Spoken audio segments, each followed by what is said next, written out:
Alors toujours aussi merveilleusement installé aujourd'hui pour cette émission réalisée en Haute-Loire, eh bien nous allons reprendre à présent dans Turbo notre drague effrénée des belles anglaises, puisqu'après l'Aston Martin Vanquish et avant la Morgan Aero 8 et cette nouvelle Mini Cooper S, nous allons nous installer à présent au volant de la nouvelle MG TF 160. Enfin non, nouvelle, non, c'est pas tout à fait le mot qui convient, puisqu'il s'agit en réalité de la refonte de la F, sortie en 1995 et qui, on s'en souvient, avait ramené la marque MG sur le devant de la scène automobile. Voici donc la MG TF 160 avec à son volant Cyril Drevet.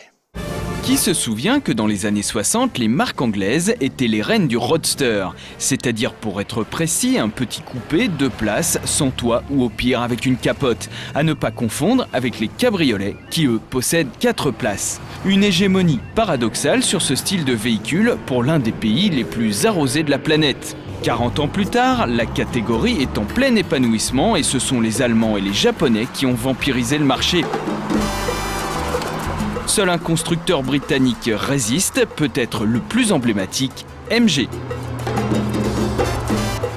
Lancé en 1995, le MGF signait le renouveau de ce nom prestigieux au sein du groupe Rover, mais commençait ces dernières années à voir ses traits marqués par le temps qui passe, d'où la venue de son remplaçant, le MGTF. En fait, il s'agit plus d'un léger lifting que d'un vrai renouvellement.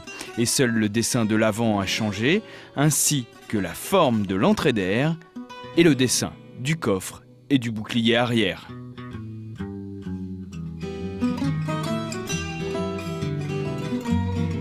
La capote est manuelle mais facile à manipuler. Il est ainsi possible de capoter et de décapoter en un tour de bras.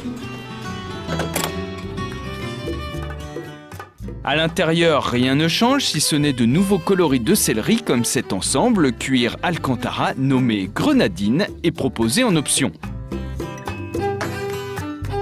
De plus, la clim n'est pas de série quelle que soit la version.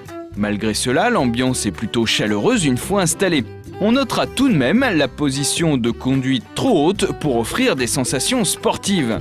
Et là où le bas blesse, c'est sur la finition et l'ajustage des différents éléments. Pour ceux qui l'auraient oublié, nous sommes bien en présence d'une voiture anglaise. Niveau motorisation, l'offre s'est étoffée avec 4 modèles de 115, 135, 120 en boîte semi-auto et 160 chevaux sur la TF 160 que nous avons essayé. Nous étions pressés de constater les changements sur route car de nouvelles suspensions et un châssis plus rigide sont au programme et cela faisait justement partie des maillons faibles du MGF. Il n'aura fallu que 3 ou 4 virages pour se rendre compte que tous ces changements n'ont eu aucune influence sur le comportement global de la voiture.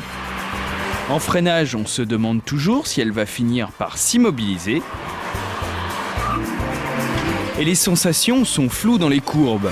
Est-elle survireuse ou sous-vireuse? On ne le sait jamais vraiment, c'est la surprise du chef. Si l'on ajoute que même sur la version 160 chevaux, les accélérations ne décoiffent pas, on comprendra que le MGTF n'a retenu de ses ancêtres que le côté balade cheveux au vent et pas vraiment l'esprit sportif. Mais il faut garder à l'esprit que c'est l'un des roadsters les moins chers de la production actuelle.